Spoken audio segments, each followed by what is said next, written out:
Hello and welcome to another episode of Football Corner Pod, where we talk about all things football. I'm your host Hari Keshav, and today we've got another blockbuster episode lined up. And today we are discussing Manchester United's transfer window. Yes, United have made some moves, but there are still plenty of positions still to fill, and the most important questions are there to be answered, especially surrounding has United done enough? And who should be the next big signing walking through the doors at Old Trafford. And to answer all that today, we've assembled a panel of some fantastic United fans and football creators who know the football club inside out. And on that regard, we have Avijit Pai from Football Philarex. He is just a calm, collected, and quite honestly, a football encyclopedia that I always had the pleasure of meeting on online podcasts and stuff like that. So thank you so much, Abhijit Bhai, for joining us today on the podcast to discuss Manchester United. Thank you, Haribhai, for inviting. Always a big pleasure to be on Football Corner Pod, and always a very big delight to talk to you. And a nice meeting, Sai Bhai, as well. Thank you, Abhijit Bhai. So the links to Abhijit's social media channels, especially his YouTube and Instagram, will be shared below. Please do go follow because Abhijit is closing in on 3K subscribers on YouTube, or is it, Abhijit Bhai? So that's a big, big 3K. achievement. Big achievement. So yeah, please go check out his channel. And as I said, he is just so calm and measured in all of his football opinions, so you'll have a blast checking that out. Our next guest is Sai. He's someone who I had the opportunity of e-meeting on Twitter to discuss Manchester United, and it's this episode or having Sai on the pod has been on the work since, as he said, 6 months now. So very glad to have you finally on the pod, Sai. And he's someone who's very vocal on all things United on Twitter. So I'm sure he'll have a plenty to talk about, say about United's transfer window as well. So welcome to the pod as well, Sai. Yeah, thanks for having me. As you said, it's been in the works for almost 6 months now. So finally, glad to be here. So can't wait to get started. Perfect. So, right then, boys, let's just get right into it. As I said, today's discussion is all about Manchester United's transfer window, and we'll just talk about the big talking points. We can even go position by position, but I've picked up a few talking points that we could go through today. And the first talking point that I would like to discuss or bring to the guests is Marcus Rashford's reintegration. So, for those who don't know or have been living under a rock, Marcus Rashford is back in the Manchester United picture, according to Laurie Whitwell's post yesterday. So, after loan spells at Aston Villa and Barcelona, it was also his wages that are in a way that people are not probably is not as lucrative or attractive in the market. And given the way things ended after his departure, he finally looks like reintegrating with the squad. So I'll come back. I'll come to you, Abhijit. So this whole thing has happened and it's left a bad taste in Manchester United fans' mouth, you can say. But and looking at also all the left wing options we were looking at in the market, and we kept quiet, and now Rashford has been reintegrated. What is your thoughts on the entire scenario? And do you think Michael Carrick is the right person to get the best out of him? And also, can Marcus Rashford achieve his best in whatever has happened, put behind everything has happened, and then work his way into Manchester United fans' heart and also amongst the goals? Like about the fans' hearts, I'm not exactly aware, but it definitely looks like Michael Carrick is very willing to get Marcus Rashford back because he knows that Rashford is a very versatile player. He has got that pace. We all can see Bruno pinging that pass for Marcus Rashford. He can play on the left wing. He can play as a striker. So from that point of view, I get it, and I also understand why Carrick wants to integrate him. But the thing that I have a problem with is Marcus Rashford is going to be the highest earner at Manchester United. His wages, I think, are too much, and they don't justify his attitude. They don't justify his performances, and he's just for me. I have always considered Rashford as a one moment player. Every 3 to 4 matches, he will have that one moment, and between, oh, why, what a player Rashford is, and on his day he's so good. But his days are numbered. His days are 10 matches out of the whole season, which is not a good metric if you are a left winger, and if you want to win titles with Manchester United, your left winger could not be having just 10 good games. He should be having more than that. But like his loan spell at Villa was decent. His loan spell at Barca was decent. So he's I think a better player if we look at the likes of Sancho and Garnacho, who are a complete mess. So from that point of view, I get why Rashford makes sense. And I just think that if we are looking for the left winger options, we just were focused on Somerville, and even in that deal, we did not progress that much. So bringing Rashford back was, I think, in the plans of Michael Carrick. He always knew that Barca would be reluctant to make that permanent, and they would want the deal to be in their conditions, which Manchester United don't want that to happen. And then Barca signed Gordon, and then to that deal fell off. And now, if we look at the market, there are probably no buyers for Marcus Rashford. Who is going to buy Rashford? I just heard some rumors about Manu Koné, and Rashford could be included in a deal. He can go to Roma because Roma wanted Somerville, so they need a left winger. So Rashford can go there, but I think that is unlikely. But let's hope that happens. But if that does not happen, and if Michael Carrick is willing to have Rashford back, so I will trust the manager on that. But that does not mean ki I'm full in. Oh, Marcus is back. We'll do this and that. Yeah. I'm just hopeful that things will work out, and only time will tell. Yeah, that's a brilliant insight as well. As I think this is a bit of a confusion amongst the United fans as to what to feel at this point. And Sai, before I come to you, I just want to obviously get your thoughts, but also ask you an interesting question as to, is the left wing being seen, or is Rashford being seen being reintegrated as more of a cost-effective solution rather than being seen as what is best for United in the left wing situation? What are your thoughts on that before you can also discuss about Rashford's reintegration? I don't think United are looking at this as a cost-effective solution. That might actually be a part of, I mean, it's not the entire reason, but that might play into their minds, because we honestly need to cover a lot of positions.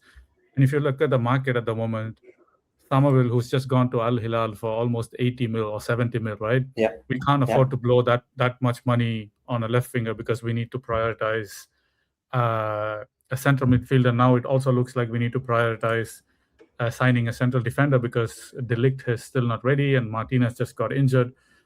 We may need to also sign a left back, but based on Harry Amas's performance yesterday, that might be revisited later. But I do feel like with Rashford, it's a bit of a misunderstanding. Yes, there's a lot of fault on his side, but there's also a lot of fault equally on the club side. One, because the club shouldn't have given him that contract, because he just had one good season where he scored about 35 goals, right?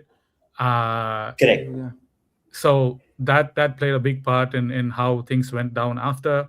And I would also say that the following season, when we signed Højlund, Onana, Mount, and Amrabat, I guess, he was asked to cover defensively as well, because Luke Shaw was out injured and we didn't really have a left back.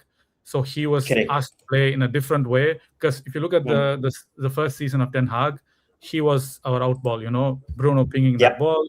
He ran through, he scored. That's his best season at United to this day. And the next season, things changed. He was asked to play second fiddle to Rasmus Højlund, or whatever happened there, and Garnacho came in, and also I kind of feel like the hate that he gets, or he got, was a bit manufactured, because I watched Ahmad last season jog back or just walk back. I've seen Garnacho never track back, never, and his name got sung in the stands, and Rashford was crucified. partly because he had a big contract and he was a big player at the club, and he was also like homegrown, like he's a Mancunian lad and whatnot. But I kind of feel like it was a bit unfair. Hmm. But like I said, he's also not faultless. He could have done a lot better for the club. But even despite all of these things, if you look at his numbers, he had 39 goal assists in 2021, 44 goal assists in 2022-23, 20 in the season where he was with Ten Hag, 20 Hmm. again where he went out on loan to Aston Villa, and last season he had 28. So these are like elite numbers.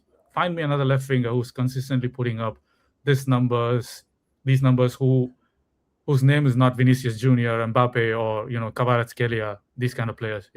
He's still good, and to be honest, Michael Carrick, I feel like he can get the best out of him. And if you look at Michael Carrick and Rashford, he was with Rashford when he worked under Oli, and Correct. 2 seasons that he played with Carrick, he got 23 goals in a season, and the second season he got 22 goals. So these are great numbers as well. And I'm not Hmm. saying that he's gonna be you know as good as he was back then. Surely he's a different player now, and he's older and he's mature. I do hope if we decide to reintegrate, uh, that he can show what he's got. And I don't think he will be a starter. I think Cunha Hmm. nailed down that left wing position. He's a good option to have off the bench. In bear in mind we're in 4 competitions now, so obviously we need that depth. But on the other side, if you look at it, we also might feed stories to the media that we want to keep him in the hopes to find a buyer, because if you're if True. you're if you're if you're showing that you're desperate to sell somebody, you're not going to get someone who's going to pay what you want. So this could be another side of the coin, but I do believe if we keep him, it will do us more good than bad, because I do Hmm. still think he's a top player, and with the right coach, and I believe Carrick is the right coach for him, he could get the best out of Rashford. Uh, and to get on side with the United fans is not a difficult thing. Just imagine he True. scores like a few goals in the first few games, he's back on side, right? And he True. all he has to do is like put his head down, keep working hard, show up in every training, put up a good performance in every game that he comes on, show that he cares, and that's all it takes. Uh, there's still a good player in there, and if you look at the market, I don't think you'd find another player who's as good as Rashford. That's the truth of it. So Hmm. yeah, I'm super happy that he's come back. And I didn't quite like the way he was treated when he left. We still don't know what happened, and I don't really trust Amorim with what he said. Yeah. So yeah, the truth is yet to come out, but Hmm. I'm hoping that he can have a good season and show us why we all loved him in the first place.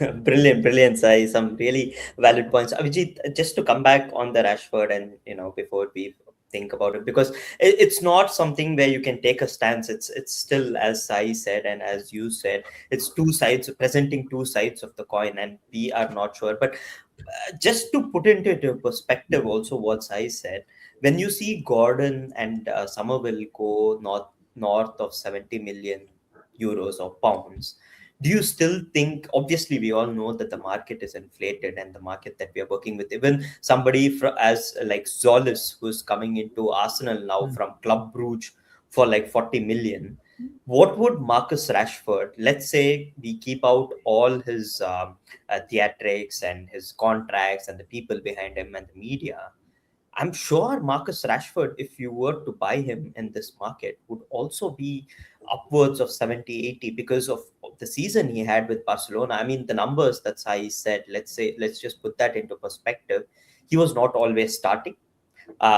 He The goals that he did contribute to Barcelona, some of them being very, very important. Who can forget that free kick against Real Madrid to win the La Liga itself in the El Clasico? So 28 goals and assists as not a starter for Barcelona to put those numbers. Do you think that it's the narratives that is holding back in our minds what Rashford could do, when in all case, even in the World Cup, given his role, he did quite well? Your thoughts, Avijit? I think that, first of all, I don't think Rashford was not a starter for Barcelona. I think that he was somewhat a starter because Rafinha got injured very early on in the season, and Rashford True. started uh, quite a few matches. And I think that 28 goals and assists are not elite for me, Haribhai and Saibai, Hmm. because Hmm. I think that Cody Gakpo can also have 28 goals and assists for Barcelona if he plays for Barcelona, and he had them for Liverpool as well around those many numbers, if I'm not wrong. So I don't think like we should be expecting more from Rashford. I think like we treat Marcus Rashford like, oh, he's 18, oh, he's 20, oh, he's 22, but we should not be forgetting he's turning 29 Hmm.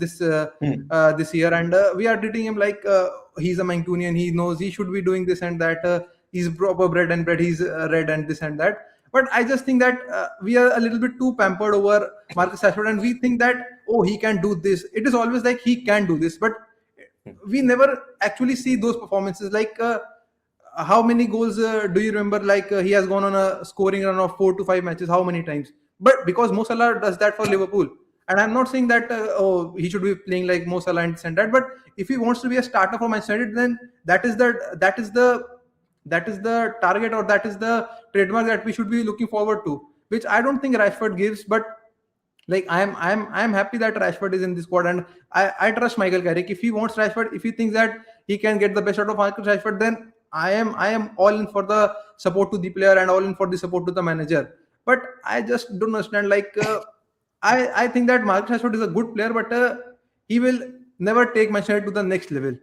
I just think like that, and that is my opinion. But yeah, we would not find a better left winger at this point, and if Somerville would have arrived, I would have been happy. But I'm not disappointed with Marcus Rashford. But I just think that like going back on another player which we thought is out of our plans, 1.5 year later he is back, so Correct. that does not feel right. Once Amorim was there, we used to talk like, oh, he has cleared the deadwood. The only Hmm. positive that Amorim did was clearing the deadwood. Oh, he got rid of Hmm. Sancho. He got rid of Garnacho. He got rid of Marcus Rashford. Now Marcus Rashford, uh, we don't know the full story, and maybe Rashford was not the guilty party in that case. But I just think that we have given more than enough chance to Marcus Rashford, and I just think that we are just a little bit too soft on Marcus Rashford just because he's Mancunian, just because he has been to the review setup, and oh, let's give him a time, and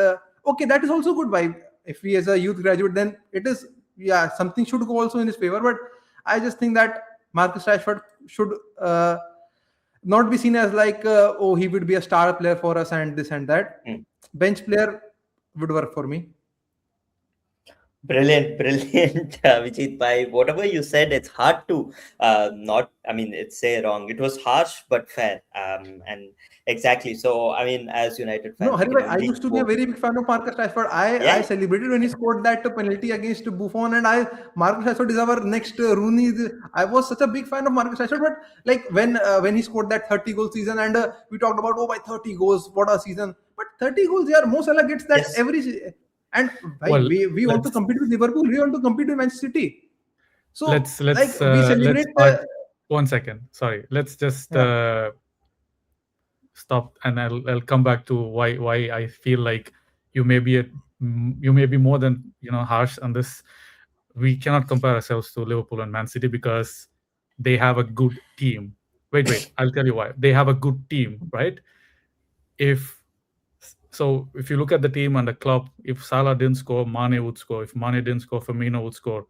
If both of them didn't score, the midfielders would score. And then you had Trent and Robertson putting in balls like crazy, right? If you look at Marcus Rashford, the only 2 or 3 seasons that he had, which was stable, was under Oli, right? Then we had Hmm. Ten Hag, completely different style of play, right? And even then, his second season didn't go as planned. Like I mentioned, we got Hoyland, and his role was changed, and he was asked to cover. And I'm not making excuses from here, but this is the truth. And then we got rid of Ten Hag. We got Amorim in. Didn't really quite fancy. But if you look at Amorim, his first 4 games or 3 games, 4 games, we won 3 of them. We drew 1 of them. Who scored in all of those games? Rashford. Yeah, Suddenly he I decides remember. that wait. Suddenly he decides that something went wrong, and he just decides to throw him out. Right? for whatever reason. That's fine. But I will also say that to be an elite player, if you look at Salah, most of his Liverpool career he had Klopp. If you look at any player from Man City, had Pep Guardiola throughout. How many managers has Rashford had? I'm literally not making an excuse, but this is the truth. You'll pick any stable player who's performed top in a top level for a consistent period of time, be it Harry Kane, he had Pochettino, right? Haaland, now he has Pep. I'm just saying, any top player who's performed consistently has had maybe two managers, not five or six. So that's point number one. And also, like I said, we shouldn't have given him that contract. Uh, Even if you wanted to give him a new contract, you should have given him an incentive-based contract, not something that he would just ask for. 350 grand a week, that was insane. If you do that to a young lad, they lose focus, they lose their way, and he's not been around people who's been advising him really well as well. So that needs to be True. taken into account, right? So it's all collective. The club could have done better to look after him. They had an example with Ravel Morrison. They just didn't do anything. Like only now under INEOS, there is some sort of stability at the club, and you look at the young players that we've got, they're thriving because of it. So to put everything, and nobody put Marcus Rashford in the level of Mbappe or Kane or whoever. He's a good player, like you said, but I agree with you. He may not be the player that takes United to the next level, but he cannot do that on his own. If you look at all the players we've had in the past, we've had a solid core of leaders. If one goes out, another one comes in, and the young players would be integrated in and around. If you look at Rooney, if you look at Ronaldo, Tevez, all these players who are young, they had Gary Neville, Rio Ferdinand, Vidic, Evra, Carrick, Scholes, Giggs. Who did Marcus Rashford have? Who did he have? No one. So No. that's been like United's problem over the last decade. There are no leaders. Right now, you have Bruno Fernandes who tries to do things. You're also getting Tielemans, who's also a good leader. You had Rafa Varane for a while, Licha Martinez. So you need that blend of experience and youth. I am pretty sure if we had Garnacho 10 years ago or 15 years ago, he wouldn't have turned out the way he had. Honestly, it plays a big part. Like your upbringing, not only that, people protect you. Under Sir Alex, Rashford would have been a different beast. People protect you. If you remember what happened to David Beckham in the 98 World Cup when he got the red card, Sir Alex said, "You come back to us, son, we'll protect you, we'll take care of you." If Beckham had played for any other club in England, his career would have been done. That's it. So while I agree with most of the things that you said, solely blaming Rashford for everything that's happened in his career, I would not agree. No. I am not blaming. I am not blaming. I am not blaming Rashford. I always rate him as a player, but I just think that like just believing in Rashford, like oh, he will do this and he can be that. He can be that. I think that 28 goals is his best. He cannot go beyond that. 30 goals is his max. He cannot go beyond that. But we don't know that. That's what I'm saying. We don't know that. Look, I also said in the beginning, he's not going to be a starter and Cunha is going to start. He's a great option to have on the bench. And if someone from the bench can give us 30 goals and assists a season, you're looking at potentially being near the top than probably fighting for the Champions League. So he's also really versatile. He can play on the left, right, as a striker. If we don't sign a backup striker, if Šeško is injured, he could get you an odd goal here and there. I'm not saying he's going to score 40 goals this season. He probably won't, right? But if he gets us 15 goals in the league, a few goals in the Champions League, and stat pads in the Carabao Cup and whatnot, that's a great season, right? So you're not gonna. And if you look at other players around him, Dembele, was so injury prone when he was at Barcelona. He's almost the same age as Rashford, I believe. He went to PSG with Luis Enrique. Look how he's turned out. He won a Ballon d'Or.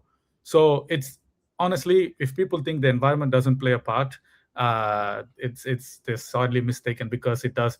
If Rashford had a solid, safe, secure environment, stable environment in the last few years, I'm pretty sure he would have turned out to be a different player. Having said that, he is at fault at many things. He could have done a lot better. He could have done a lot better. he also should have he could have cared a bit more. I would also say that, but the fault lies with the club. The fault also lies with Rashford. And I'm not saying again, he's not someone that's gonna be a star man at this stage of his career. But off the bench, if he gets you 20 goals and assists or 25 goals and assists, then you're looking at United potentially being in the top 3 or top 4. That's my point.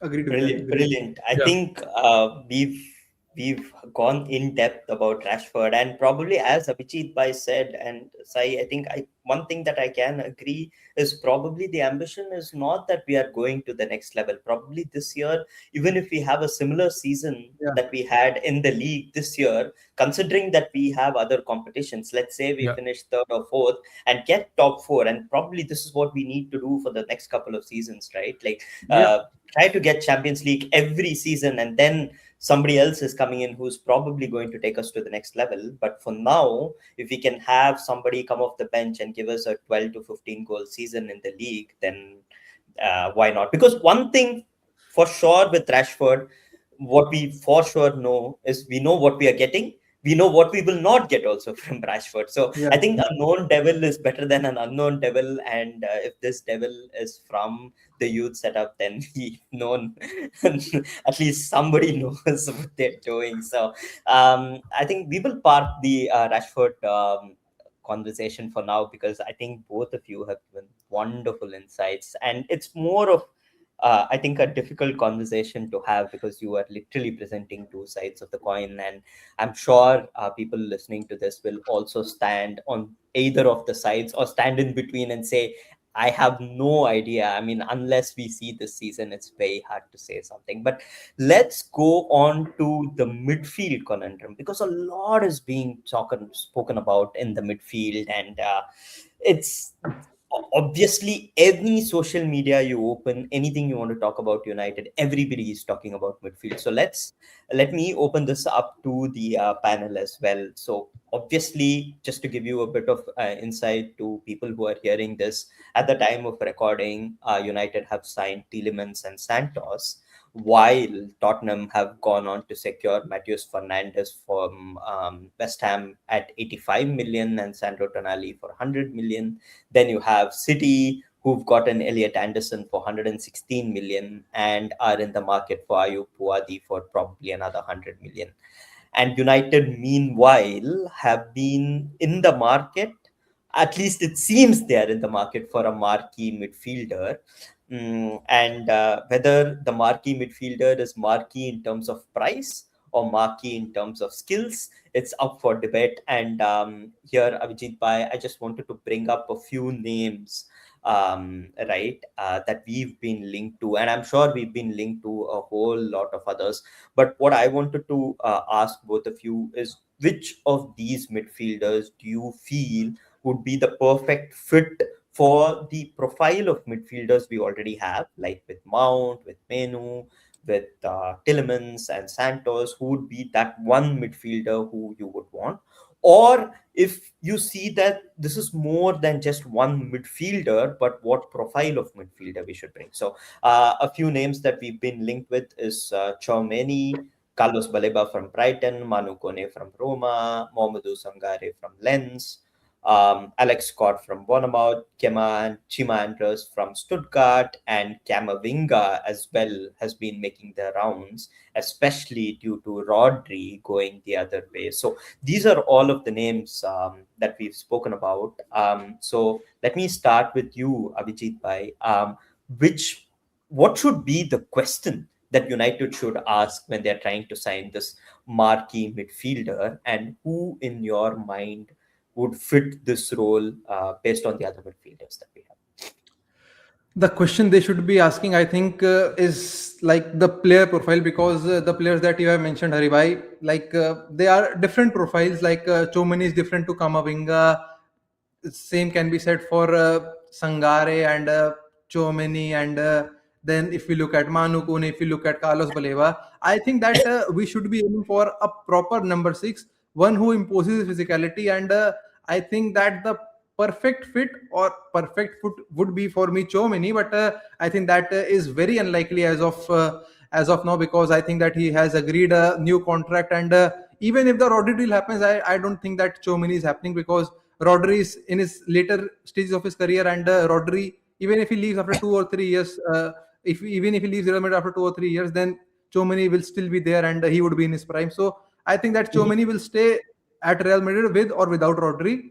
But I think my pick for the midfield or the third midfielder would be Manu Koné from AS Roma, because I think that he's that sort of physical presence that we need. If you look at our midfield, like we have got Telemans, we have got Santos, we have got Manu, we have got Mason Mount, we have got Bruno, we have got Toby Collier, we have got the Fletcher brothers. We don't have that physical presence. Like, all can do the dirty work. Santos and Telemans and Bruno can also do the dirty work, but we just need that player who can win the first ball, win the second balls, is strong on those duels, and give that support to Kobe Menu, gives that support to Bruno Fernandes, and has that ability to play the passes. He has that ability to break the play of the opposition, and is good in transition, both attacking and defensive. So I think that profile is what Manu Kone excels in, and he's in the right sort of age, and he can help in defending set pieces as well as scoring from set pieces as well. So I think that Manu Kone is still, I think that it would be my pick, but I also think that this deal is taking a lot of time, and I just don't know what is the hindrance in this deal, and I just don't know why this deal is not happening, because it looks like Manchester United also want to sign him, but what is the reason? I don't know. If they are not willing to pay that 50-60 million or whatever the price is for Manu Kone, I just don't know, or the wages are too high, or what is the matter. But I think that Manu Kone would suit our midfield very well. I'm happy with the signing of Andre Santos. I'm happy with the signing of Yuri Tillmans. But I think that Manu Kone would just elevate our midfield, and it would get us to the same level of probably a City, or somewhat in that contention as well. Not better than them, but somewhat similar to that level of City. Of I can even say Tottenham Hotspur. I can even say Arsenal is a little bit better. But if that is our target, then I think that our midfield would just be there or thereabout if we sign Manu Kone. And if we are looking at the other options, like, I'm not a big fan of Kamavinga. I don't know exactly his position as well. He's just like a jack of all trades, but master of none. He can play number 6, he can play number 8, he can play left back, he can play centre back as well, but he's not a proper midfielder or proper centre back, or what he is. I'm not exactly aware. He has not got a proper position, while Manu Kone is a proper number 6, and although he can play as the number 8 as well. And Alex Scott also, I think, has requested a transfer. He has filed a transfer request at Bournemouth, and Chelsea made I think a 65 million pound bid for Alex Scott, but that got rejected, and his price is around 80 million euros or pounds or something like that. So I'm also a big fan of Alex Scott, but I don't think that Alex Scott is a proper number 6. He's a number 8 who can play as a number 6, while Kone is a number 6 who can play as a number 8. So I want a player who is more of a number 6 and can play the positions, while the other players don't fit that profile well. So my pick is Manu Kone, and I hope just that happens. That one thing, Abhijit bhai, thank you so much for all your thoughts and how you would approach the midfield conundrum and what questions you would ask. The only thing that people are having doubts about with Kone is his injury profile, right? He's obviously had a couple of injuries which are a bit a bit scary, considering the injuries that we already know we have with Mount and with Lisandro Martinez. And when you look at this midfield, obviously Ugarte is injured for a very long time. So do you want to bring in somebody from Syria as well, which usually Syria midfielders don't replicate well within the Premier League? At least that's the myth that people would say. Along with that, the injury profile that he is bringing. So is this, how would you argue against this criticism that people have certain reservations against? Like the Syria myth that you mentioned, I think that if we just look at one example, like there are many examples, but if we just look at Sandro Tonali, he came from that ban and this and that. He did well. That can have a factor. Syria myth, and that may have an impact. I cannot guarantee like that will not happen, or that will happen or that will not happen. But like moving on to the injury as well, Kamavinga is injury prone. Tchouaméni True. has injuries as well. Manu Koné is a player who gets injured, but I think that at this current scenario, we can't find the perfect player. Like Mhm. we can't check all the boxes. Oh, he should match this.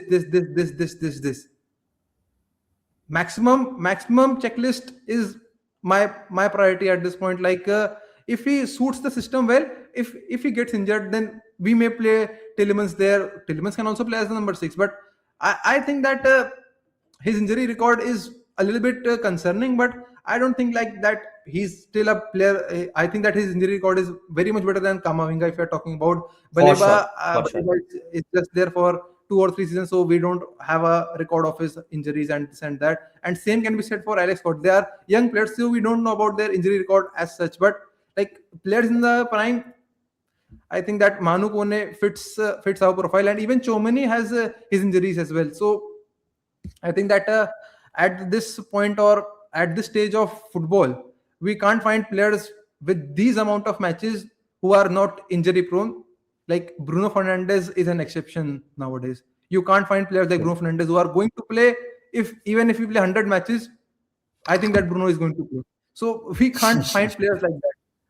There will be Yeah. some sort of injury threat with I think every player moving on to the future. But I think that Kone, yeah, concerns will be there by Yeah. some Yes. negativities, Exactly. some fallacies, some negatives will be there. But I think that the player profile is perfect, and if we don't have other options in that profile, I think that we should be progressing with that deal, as per my Mhm. opinion. Brilliant. Thank you so much, Avijit. Bhai. Sai, I know you've had a lot to think about, and I've also changed a couple of metrics here just to show the viewers what each of these midfielders bring. And this is a huge question, right? And I'm sure if you ask 10 people, they have 10 different opinions. But Sai, just to also gleaning from what Avijit said, what are the questions that United should ask about the midfield? To get that right player? Is it even one player? Is it two players? Or are we thinking? Because I also want to bring this one quote from Carrick, which he said, I think when he was not just after the Boro job, I think he said he really admires the PSG midfield, and we all do, right? And with Vitinha and João Neves, and with Vitinha and João Neves, nobody is a proper number 6. They are both like 6 and 8 hybrids, and this is something that he really admires and also wants to bring to United. And there's a lot of people who say that probably this is the direction that we are going. We might not have a proper 6, but we might have 6-8 hybrids. And when you look at the signings that we've made so far with Santos and Tillemans, which is going more in that direction. But do you feel that the third signing will also be a more of a 6-8 hybrid, or do you think for any number of midfielders we need to have a sitting midfielder whose only job is to break play and shield the defense, and we need a proper number 6? It's funny you mentioned that quote because I was just thinking about it. I mean, I do feel like that's the direction we're gonna go. Mm, One, because I don't think Carrick is a fan of someone who's just gonna break play and then mm, you know get the ball back. He wants progressive midfielders who can also carry the ball forward. I'm looking at somebody like Carlos Baleba. He's a brilliant ball carrier, and we shouldn't look at his season that he just had with Brighton as a detrimental factor, because there was a reason why we were going to go for him in the beginning of last season. We were just kind of testing the waters, and we just didn't follow through with it. But there's also an interesting question. Like I really like Tchouaméni, but I'll admit I haven't watched him enough to form a definitive opinion. The only times I've watched him are with France or with Madrid in the Champions League. So I don't watch La Liga, so I can't tell you how good of a passer he is, or how good of a ball progressor he is. But I do know he's a really good defensive midfielder that as a number 6. and he has a lot of admirers in the club. If he's available, I think that's who we will go with. Because if we wanted to get Baleba, we probably would have tried already. And I don't think we will go for Manu Koné, because there was just an article this morning from Telegraph, James Tucker. He said that Manu Koné doesn't have the universal backing within the club. So apparently it looks like some people like him, but we're not convinced. And that goes well with what Abhijit was saying as well. He doesn't quite understand why this deal isn't progressing, is because he would be the cheapest among the three names that I mentioned, but we still haven't gone for him. So that tells you the story that we probably won't go for him unless we are unable to attain one of Baleba or Tchouaméni. He would be like that backup safe option, providing he doesn't go anywhere else. His injury record is a bit of a concern, more so because the rest, if you look at Tchouaméni and if you look at Baleba, they're available. The only thing about Baleba, I would say, is he's African, so he tends to go to AFCON quite a lot. So apparently until 28, it's going to be a tournament every year. So I'm not sure Oh, how. really? Okay. Yeah, I read something along those lines, and they're going to make it then once in 4 years after a certain amount of time. Until then, it's going to be every year. I don't know if it's just this year or also for next year. So yeah, but my top pick would be Baleba, because he is an elite ball carrier. He's not quite world class yet, but he has all the traits, and he's also Premier League proven. He doesn't have to adapt to the league, to the pace of the league.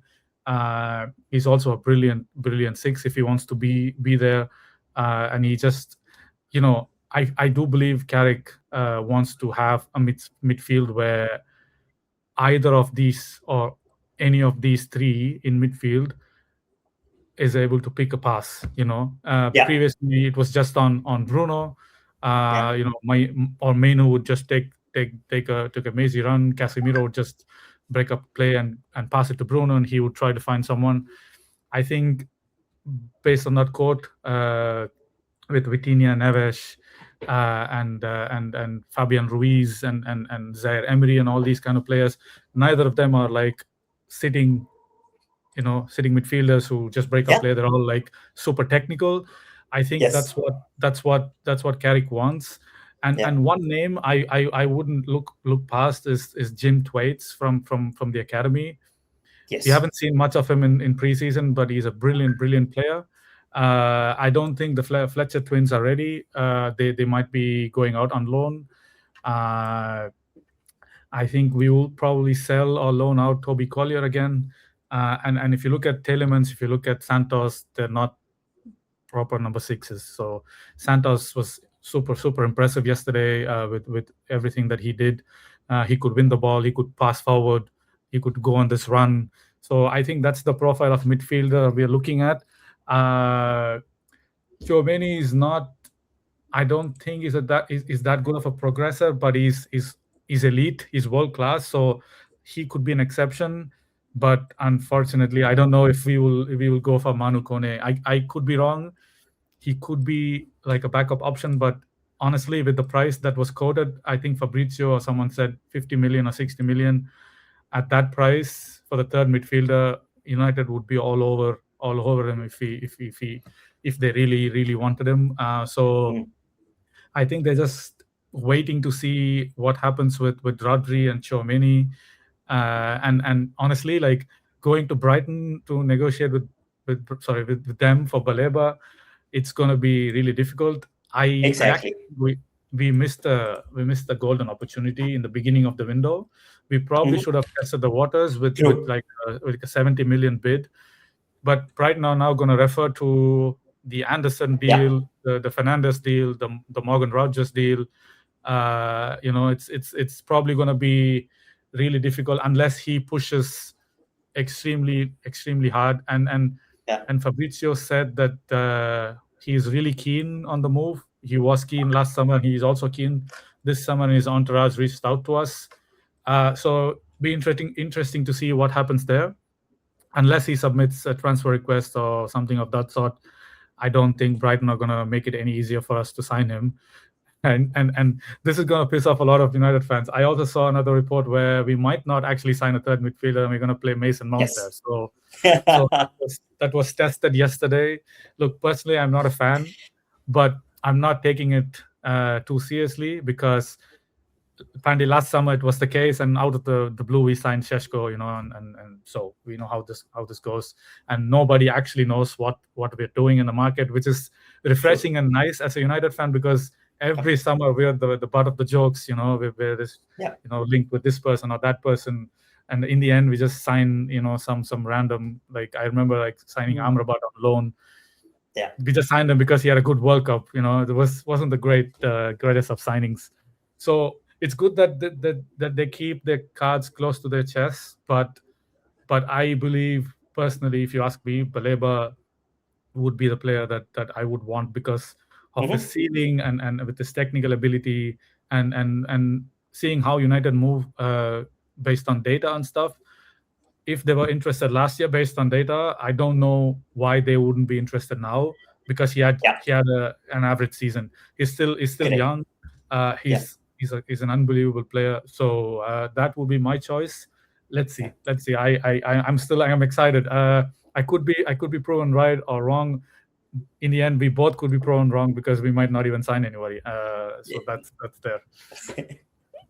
Brilliant. Abhijit bhai, one of the things that I also noticed when both of you spoke is we spoke about these different profiles, right? We said, okay, is this midfielder going to sit in front of the defense? Is this midfielder going to be a 6-8 hybrid? And we all saw what Spain did in this World Cup, right? Against teams like France and England, and also against teams like Argentina.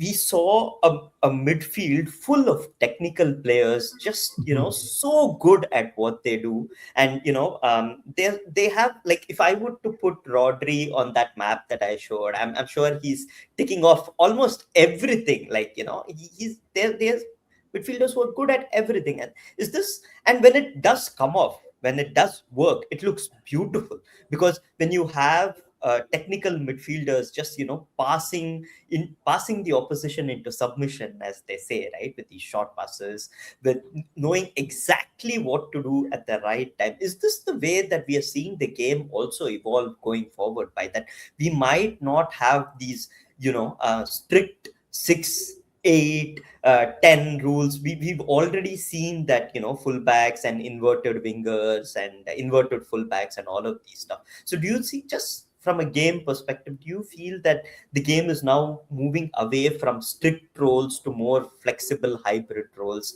which make it much more interesting? Or do you think that this is all just fancy jargon because Pep Guardiola has been in the EPL for so long and he's just converted every fullback into a midfielder and every midfielder into a fullback, that we are having all of these things? No, I don't think it is not a fancy jargon, but I think that Spain have always been like that. Even if you are going to that 2010 World Cup team, they won the 2012 Euro with no attackers, with no strikers. They played their front three of midfielders as well: Fabregas, David Silva, and Juan Mata. All of those lads were playing.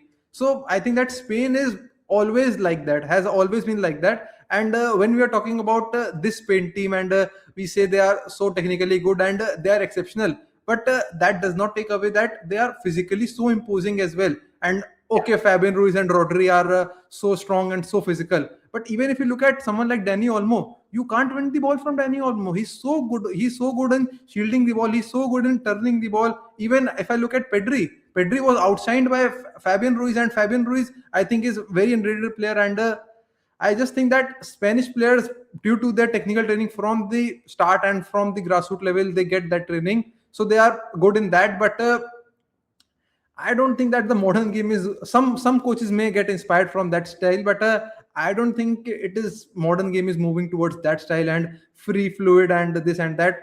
Managers have their own preferences. Some like a inverted fullback, some like a lone CDM, some like a double pivot of 2 number 8, some go for even like a Simeone style of play. So there are different options, and I don't think that the game is moving in that way. But Yeah, Spanish managers definitely learn from that end, and they definitely focus on having that type of midfield. And if Carrick wants to implement that, then absolutely okay with it. Sai, your thoughts on that? I mean, just from a game perspective, I had this, and also because if this is what we are seeing with Spain, and we've always been praising the Spanish players, how young they learn all of these things and how technical they are. Why haven't United gone and gotten that Spanish midfielder? Where when you see when you look at teams, right, across the Premier League who've been successful, at least with City and Arsenal now, and whichever teams that have been successful, they've usually had a Spaniard in the midfield who's running the show. Be it Rodri, be it David Silva, be it even Zumi Bendi for last season, I thought was a very very good signing for Arsenal as well. Do you think this is one market that for some strange reason we feel as a United perspective that Spanish players are too technical, might not be too physical for the league, or is it just a market that we haven't explored enough? Or just one of the questions, because if we see that these guys, the technicality is drilled so much into them, why is this a market that we haven't explored much or exploited? I would say I think the last Spanish midfielder we had who showed that was Ander Herrera, which has been so long. I mean, for starters, we haven't had a settled squad or a manager for that True. matter, right? So if you look at Ole, it was more like counterattack, and to be honest, that's how United have always played counterattack. Two wingers. So and then we've had Ten Hag who wanted to play a different style of play. You had Van Gaal, we had Mourinho, who was another style of play. We've had Ruben Amorim, different style of play again. So it's super hard to even have something like this in the top of your head, because every transfer window we're looking for players that the manager wanted True. until recently. Now we've just gone away from that a little bit, but I Yeah. do think we have a lot of technical midfielders with us. Kobe Mainu is like one of the best technical midfielders, like young technical midfielders in the world. Like I said, yeah, it's a good question, but the answer is like we've not had a settled squad or a team or a manager. But honestly, with where we were and how we were playing, why would any good player wanna come join us? Fair. Uh, and midfield is something but we've ignored for a long time. I think the last really good midfielder, apart from Casemiro, that we signed, I don't know, I can't remember. It's been too long. Was Carrick himself? I don't know. Probably. Yeah. So yeah, it's we didn't quite replace like Scholes. We didn't replace Carrick. We didn't replace players like that, Hargreaves. So it's difficult. Yeah, we've just been ignoring midfield for a while, and thankfully now we've gotten to it. So and to your question, is the league is football going in that direction? Difficult to say, because if you look at the Premier League, I believe it's getting really physical. If you Yeah. look at last season, it was kind of like the Premier League of the 2010s with long throw-ins, more physicality. That honestly that I like. I do believe that Pep, the great manager he was, he kind of ruined football a little bit for everyone. And if you look at Germany now with Klopp, they're trying to move away from that, Yeah. because that wasn't their identity. Their identity was True. different, and that's how they won the 2014 World Cup. And then Pep comes to Bayern, it's all changed, and they Yeah. lost their way. And look, not everybody can play like Pep. He has his own ideas and stuff. So us trying to replicate that was not a great idea. And when I say us, I'm talking about countries that wanted to emulate that style of play. In England, you see teams in League One, League Two trying to play out from the back. What are they doing? Honestly, like it's yeah. Yeah. So no, I don't know. Look, it depends on different like managers and how their style of play is. I really like the way Iraola plays. Unfortunately, he's at Liverpool at the moment. I love the way that the Bournemouth played last season. I really like how Brighton play as well with Fabian Hertzler. I like De Zerbi's teams, although he doesn't tend to stay with one team for more than a couple of years. So they're all a bit technical as well, but I think if you come to the Premier League, you're gonna expect a big physical battle, especially like with how things went last season. And I saw something that I never thought I would see, that Pep parking the bus against Arsenal in one of the games. Interesting. So it depends. If United wants to go in that direction, have technical midfielders who are also physical for that matter, great. Why should it be on one person to just ping the ball forward or pass it forward? I would love it if all of our midfielders can do that. If one can sit back, the other one can go, and vice versa. I love an exciting team. I spent my youth watching Fergie's teams, and I was out of my seat. And to be honest, last season under Carrick kind of felt like that a little bit. January when he came in, our games were exciting. We were scoring lots of goals. It wasn't like, oh, we scored one goal, we're trying to protect that. We're still going. That Bournemouth game, even though we drew 4-4 and was with Amorim, that's some sort of a game that I would like to see. It was really, really end to end, and it was fun to watch. I would have preferred us to win that game, but then that's my style of play. Nice.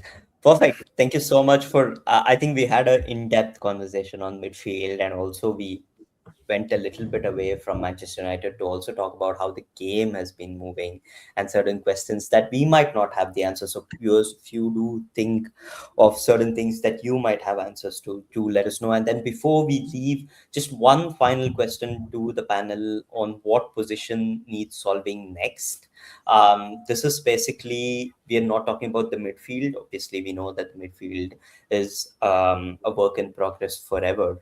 But I just have a couple of positions that I think that United could look at next, or even parallelly, right, to what they're looking for. So these end up at left back, a centre back, backup striker, and my other choice was a fourth midfielder. But just to prioritize, Abhijit, to start with you, what do you think is, again, considering Luke Shaw's fitness, Harry Amas's development for left back? In centre back, we've always discussed Lisandro Martinez and Tillich's injury problems. Maguire is getting older, and then when you break it down to bare bones, Euro and Heaven are a bit too young. So that is the arguments for a centre back. Backup striker, you have Shesko, who's had a shin injury and not started, and Xerxes as the backup. Well, I mean, you can't take recency bias as yesterday into consideration. Xerxes has not done pretty much anything at United, although yesterday he was just, I would say, he was fantastic. So these are some of the positions that I had in mind. But Abhijit bhai, for you, where do you think United's next priority position should be in the market? I think that the priority should be a left back, because Luke Shaw, although he played, I think, every Premier League match last season, but I think that he still cannot be trusted. And I think that he's the only player that we have got who can play as a left back. Harry Amas played very well yesterday, but I think that he needs one more loan, or even if he stays, I don't think that we can rely on Harry Amas as a backup. He's a very good player, but I think that he needs one more season of loan at maybe someone like Ipswich or a Hull, or maybe Coventry as such. I think that would help, or even a championship would help. And I just think that a left back is or should be our priority, because even if Luke Shaw stays fit, but we should be looking forward to the future as well, because Luke Shaw is 31, and we should be willing to, or hoping to get a young fullback, or not even a young fullback, but a good fullback, which is predominantly a left back. And I think that would work, because people thought previously Dorgu can also play as a left wing back or a left back, but Dorgu under Michael Carrick looks like his best position is a left winger. So Yeah. Torgu, I think, is out of the window. Mazraoui can play as a part-time left back. Even Dallo can play as a part-time left back. Licha can play as a part-time left back, but I don't think that will help. So I think that my priority would be a left back, then my priority would be a center back, and then it would be a striker, because striker, okay, we have got Sesko, Zirkzee, may not be that level of quality, but we have still got someone there. And if Zirkzee is not there, then we can also play Cunha, Mboimo last season, as we all know, played so many matches as a striker. And if Sesko is not starting, I think that Carrick might go for Mboimo as a striker, as a false nine or something like that. So I don't think that striker should be our priority after the midfielder. I think it should be a left back, then center back we should be looking, because as we all know, Licha is very injury prone, Delict is injury prone. God knows when he returns, and even Maguire is injury prone. And then what we have got, Aiden Heaven and Aiden Heaven and Lenny Euro. So that is not a good picture to have. So left back, center back, and a backup striker. That order would work for me. Perfect. Sai, your thoughts on what the next priority position should be in the order of priority? I mean, are we including midfielders in it, or apart Yeah, from I mean midfielders? midfielders. No. Apart from the midfielders, we've already discussed the midfield. So I mean, I kind of agree with what Abhijit said. I would have said left back, but then with Martinez's injury, I would say now we need a centre back more than a left back, because we've got Mazraoui, we've got Luke Shaw. Although, I mean, credit to Luke Shaw, he played every single game last season, 38 out of 38. Then again, he's also someone who was mismanaged. He shouldn't have been the only starting left back at the club. He should have had a competition, like someone to give him, because the guy came back from a double leg break, and that it's even a miracle that he's playing football again. So True. yeah, I'd say Harry Amas looks also like physically ready. So I would just keep him around for the first few weeks to see how he performs, and if he does well, keep him. If not, then get him a Premier League loan. He apparently was really good in his championship loan last season, just The before first he got half injured. one. Yeah, just before he got injured. So fullback, I think we're okay. We've got Mazraoui, we got Dallo, who can play on both sides. We got Shaw, and yesterday Kamason, he showed glimpses, and then we should have had Bendito Mantato Matato. in the Yeah. tour, but unfortunately he was injured. He's another good fullback. Lenny Yoro showed that he could play at right back. He was quite good. So I think we're okay. I would say center back.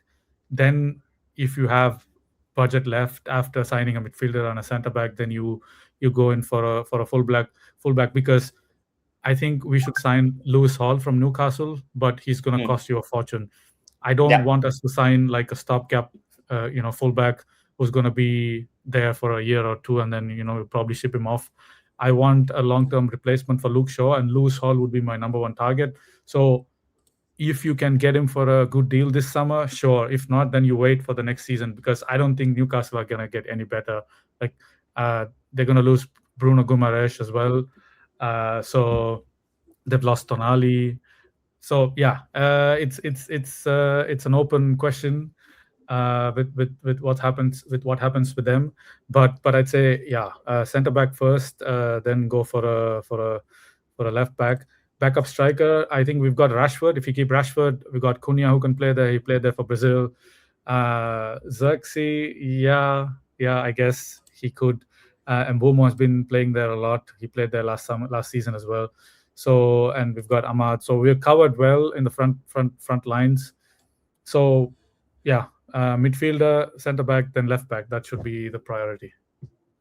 Perfect. Thank you so much, Sai. I think it was pretty much we agreed on. All of us had the same, more or so the same this thing there probably. But yeah, absolutely, center back and left back are an absolute priority. So, but that's everything that we wanted to discuss. But before, probably just we start with the outro. Probably one word answer to a question: which youngster from the academy, now that we have 2 matches in the preseason, that you expect or that you predict in this season will have a successful debut season from what you saw for United? He will get to play matches. He might score some goals or perform really well in whatever position that he is. Or you have high hopes for someone this season from the academy side. Starting with you.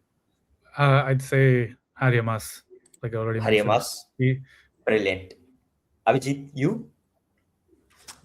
Big fan of Harry MS, but I would go with the Shea Lacey. Yes. I rate Yeah, him very yeah, highly. I rate him very highly. yeah. I would also agree with that. So these two, one of these two, Okay, and then one final question on JJ Gabriel. Is he going to debut this season or not? Do you feel that he will at least get to play some minutes in a Carabao or even in an FA Cup this season? I hope so, because you saw what happened with Max Daumann at Arsenal, right? He was Yeah, also 15. yeah, Yeah. So I mean, he's too good to be playing at under 18 level. He's that good. sure. Honestly, he apparently is one of the best that like we've ever had in the academy. I would expect him to be playing play some minutes, but we also have to be really careful with how we handle him. We don't want another Garnacho situation where True. you start off brilliantly and then you go away, doing other things. So Absolutely. Abhijit, by your thoughts on JJ Gabriel, is it too early next season or this season some minutes? I think that he can play some matches in the cup competitions, and it won't be too early. It is never too early for youngsters. Like, if it is too early, then it is good for him. There won't be much criticism, and it would be good for him if he does well. Sky is the limit. If he doesn't do well, nobody will see that. So Exactly. everybody said it is youngster, give him time, and he has got that luxury. And I think that giving him a couple of starts in the Carabao Cup or FA Cup won't harm anyone. So I'm in for giving him some minutes and hoping that he turns out to be our next great player. Brilliant. Brilliant discussion, boys. Thank you so much for joining us. As I said, plenty of opinions and debates. And I also really love the parts where we couldn't agree, where we disagreed with each other, where we couldn't agree, where we didn't have an answer to things. And that is how I believe podcasts or debates should be. Because as a United fan, you never have the answer to everything. I mean, if we had all the answers, then we wouldn't be sitting here 10 years or 13 years without a league title. So I guess that's where we all stand. But again, massive thanks to you, Sai, for joining us again. As I said, 6 months in the making, and it was an absolute pleasure having you. It almost seemed like you told me that you haven't done this since COVID, but it seems like you're yeah, a pro at this. So you should be doing this much more often, and I'm sure you're going to be invited by a lot of other guys whenever you find time, that is, to join in. I'll Very happy to have you on this channel. I'll try my best. Thank you so much for having me, and I'm glad to finally having done this. Thank you so much.